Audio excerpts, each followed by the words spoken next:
Selamat pagi anak-anak. Kembali lagi bersama saya Ibu Elis di SDI Raterunu.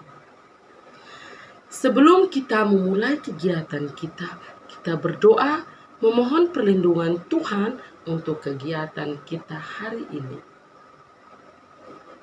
Berdoa mulai.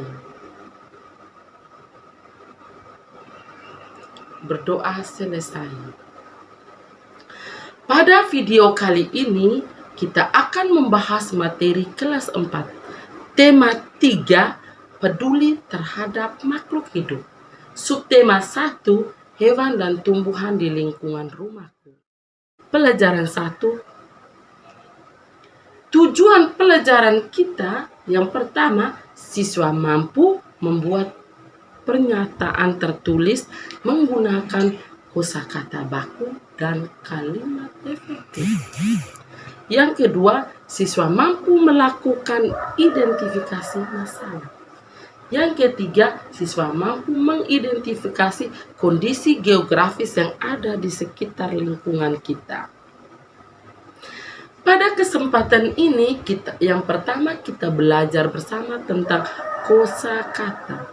Kosakata ada dua, kosakata baku dan kosakata non baku.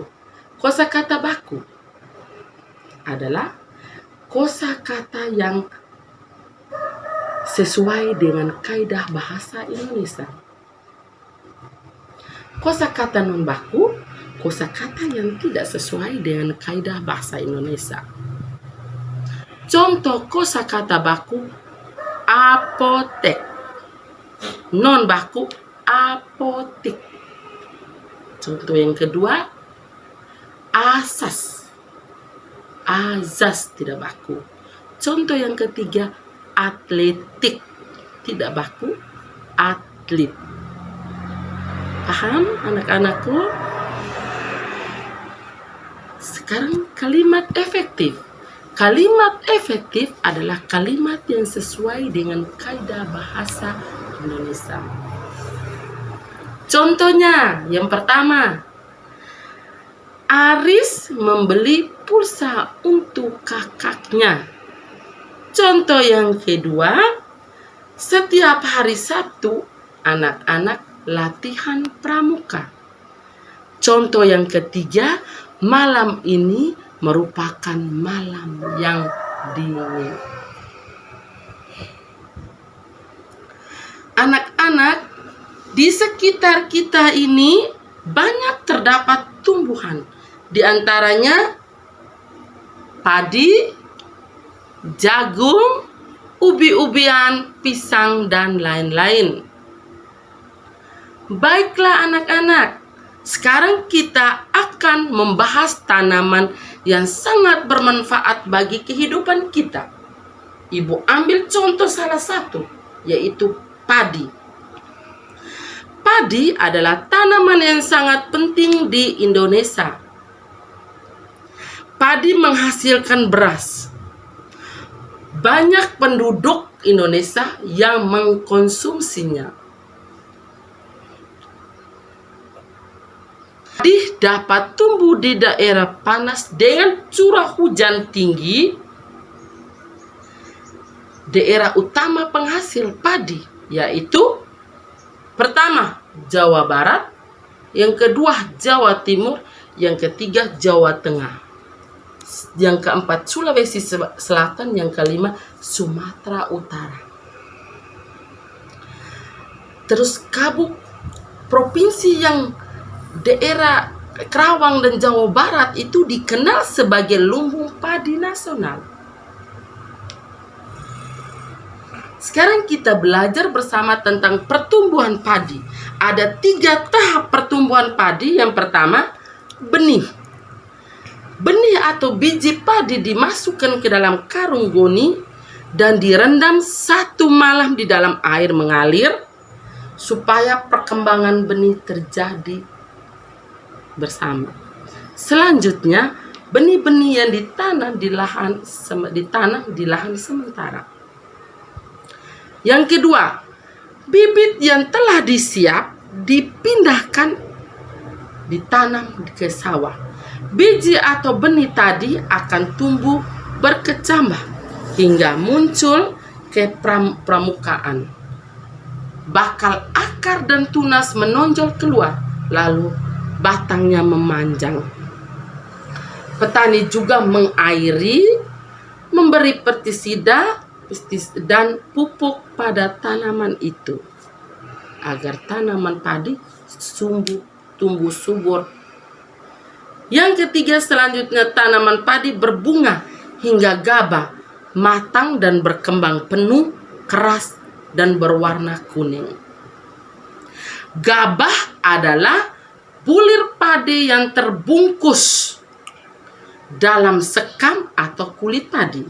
Gabah ini nantinya akan dijadikan benih padi.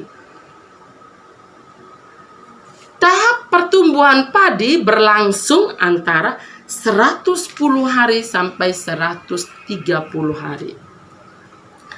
Setelah panen padi, gabah ditumbuk atau digiling hingga sekam atau kulit padi terlepas dari isinya. Bagian isi inilah yang berwarna putih, kemerahan, ungu, atau bahkan hitam yang disebut dengan beras. Setelah kita mendengarkan penjelasan, kita sama-sama menjawab pertanyaan. Ada 5 pertanyaan. Sekarang mari kita menjawab pertanyaan berikut. Yang pertama, apa isi bacaan di atas? Isi bacaan di atas adalah tahap pertumbuhan tanaman padi. Yang kedua, mengapa tanaman tersebut penting bagi masyarakat Indonesia? Karena sebagian besar masyarakat Indonesia mengkonsumsi nasi sebagai makanan pokok. Yang ketiga, di mana tanaman tersebut dapat tumbuh? Padi dapat tumbuh di daerah panas dengan curah hujan tinggi. Yang keempat, pertanyaan keempat, berapa lama proses tanaman tersebut tumbuh? Tahap pertumbuhan pada padi berlangsung antara 110 hari hingga 130 hari. Yang kelima, apa yang dimaksud dengan gabah? Gabah adalah bulir padi yang dalam sekam atau kulit padi.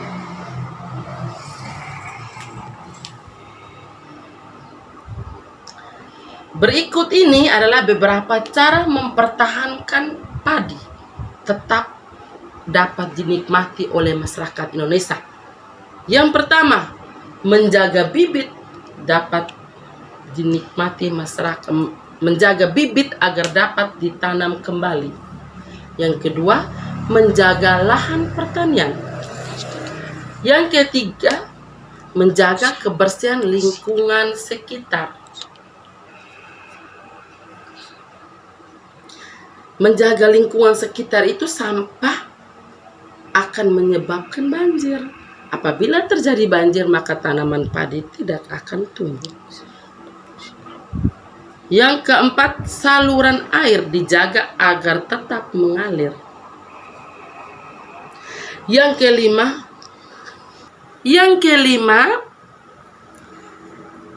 pengguna beras tidak berlebihan. Karena jumlah penduduk di Indonesia ini meningkat, akan mengakibatkan kebutuhan besar terhadap padi. Anak-anak, pernahkah kalian bermain ke pantai? Contoh pantai kita seperti Pantai Kaburea, Pantai Anak Kolik, Pantai Kota Jogo, Puunio, Sekarang kita sama-sama kita belajar tentang pantai, dataran tinggi, dan dataran rendah. Yang pertama, pantai. Pantai adalah daerah yang berbatasan langsung dengan laut. Pantai ada yang landai, ada juga pula yang terjal. Pantai yang landai biasanya digunakan untuk objek wisata. Yang kedua, dataran tinggi. Dataran tinggi adalah permukaan bumi yang ketinggiannya 500 meter di atas permukaan laut. Dataran tinggi biasanya dimanfaatkan untuk peristirahatan, objek wisata, dan usaha perkebunan. Yang ketiga, dataran rendah. Dataran rendah adalah permukaan bumi yang datar dengan ketinggian kurang dari 200 meter di atas permukaan laut. Pada umumnya dataran rendah berada di sekitar pesisir pantai. Dataran rendah banyak digunakan untuk berbagai keperluan, di antaranya pertanian, peternakan, perumahan, dan perindustrian, serta beberapa jenis kegiatan perkebunan seperti perkebunan kelapa, tebu, dan lain-lain. Sekarang coba kita amati gambar tabel berikut. Setelah kita amati, kita lengkapi dari pantai, dataran tinggi, dataran rendah dengan lokasi, ciri-ciri sumber daya alam, manfaat, mata pencaharian penduduk. Amati tabel berikut. Tugas anak-anakku mengerjakan dan melengkapi tabel ini, kemudian kirim lewat WA Group. Demikian pelajaran kita hari ini. Ibu mohon anak-anakku sekalian belajar yang rajin, kerjalah tugas bersama orang tua. Terima kasih. Selamat siang.